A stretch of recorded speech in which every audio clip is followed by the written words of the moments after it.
In 48 states, victims like Deanna Clark would have been protected. But here in Ohio, a loophole left her vulnerable. For years, this was the only place where Deanna Clark could find peace from the scene that played over and over in her head. I went to go grab for the doorknob, and that's when he raised the gun up towards me and he squeezed the trigger. It was the fall of 2005, and her relationship with her boyfriend Larry Belcher was unraveling.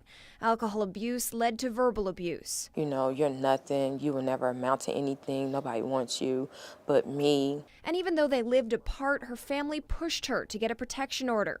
But she didn't. She learned she didn't qualify. I had all the proof there, you know, that I needed protection from this man, and knowing that if I would have petitioned for it, I would have been denied the request to get a protection order. That's because Clark and Belcher didn't live together, and she couldn't prove there was a threat. And according to the way Ohio law is written, they didn't fall under the definition of a domestic violence relationship.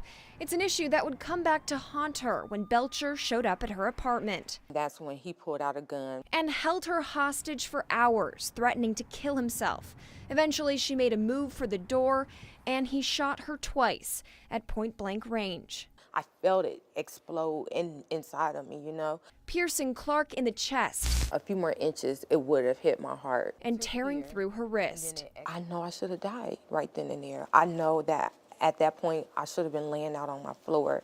She survived the bullets, but more than a decade later, she was shocked to learn dating violence victims were still without protection. But we just say no. Best of luck to you. We don't know what's going to happen. And I think that's an unacceptable place for the state to be. Akron area state rep Amelia Sykes explained to me that Ohio and Georgia are the only states left to amend their domestic violence laws to include dating violence. This is a glaring loophole. Now Clark is joining Rep Sykes' push to close it. I need law to back me up. You know, in a situation like this, I need some type of protection because at this time I'm fearful and I'm afraid for my life. House Bill 1, introduced this month, aims to fix that. And Clark says getting it passed is part of her mission. I feel like, you know, I'm walking in my purpose. I'm living my purpose out. The bill had its first hearing Wednesday with hopes to have it voted out of committee next week. In Columbus, Megan Hickey, News 5.